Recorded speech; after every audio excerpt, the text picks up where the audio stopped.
There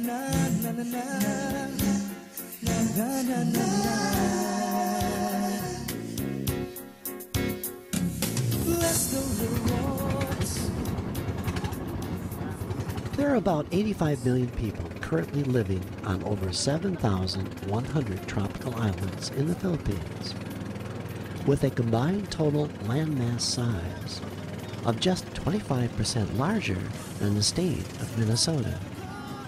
41% of these people there live below the national poverty level. 37% of the population are the age of 15 and under.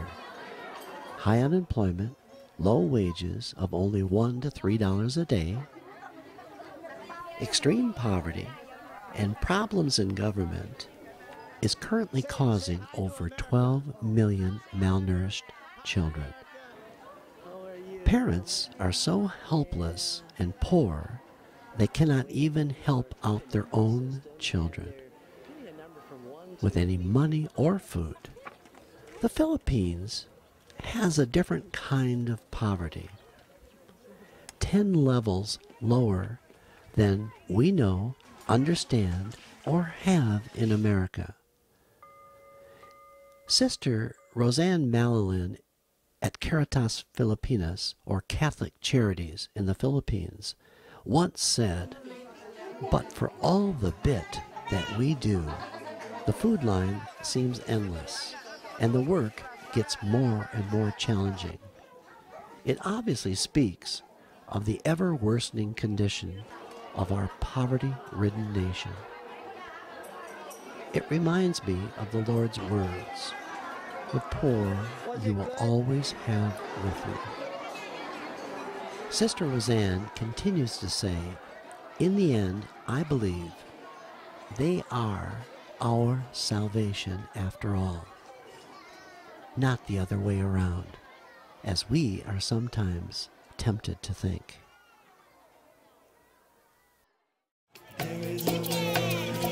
Feed My Starving Children is answering the call.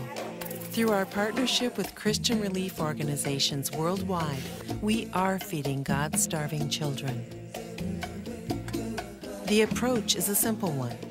Volunteers of all ages pack nutritious meals created by food scientists. The meal formula consists of rice, soy, dehydrated vegetables, and 20 vitamins, all the vital nutrients to help a severely malnourished child grow.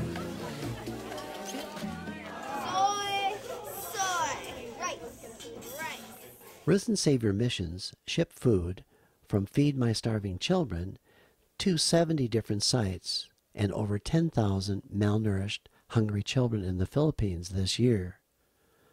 But this is not nearly enough.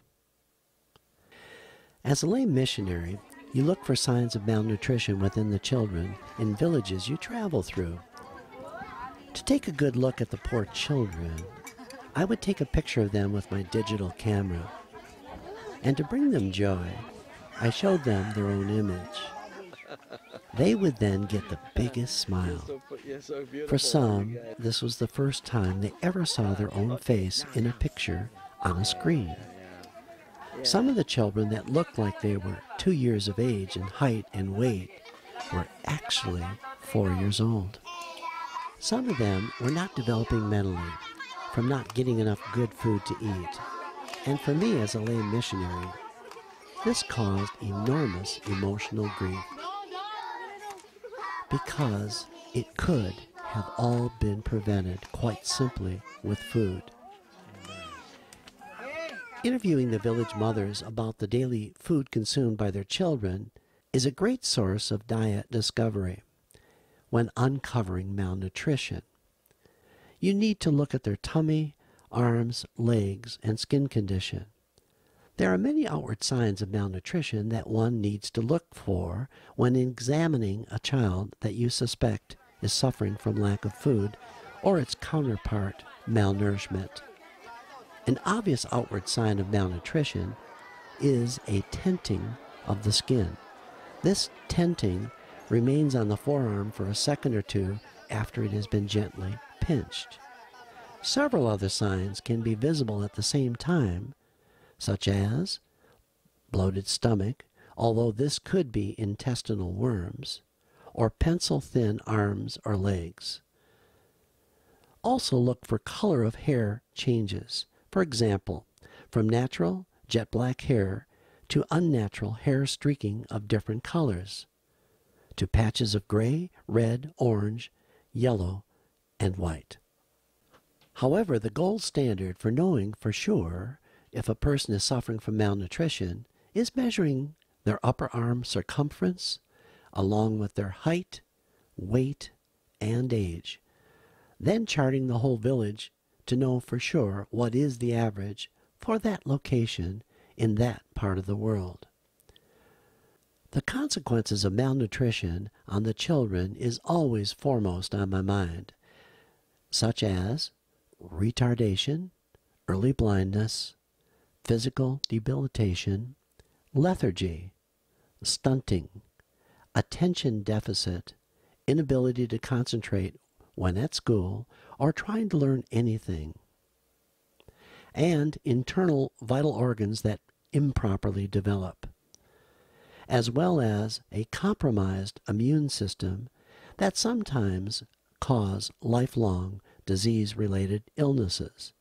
And all these medical complications surface during early adulthood, causing eventual death between the ages of 15 to 35, again leaving more widows and orphans behind for continued personal pain. And a lot more suffering for these innocent children later on in life. Right now, because many of the parents are dying from malnutrition, there are 50 to 70,000 homeless and parentless children just trying to survive in Manila alone. This is the largest concentration of homeless, abandoned street children of any major city in any country anywhere in the world.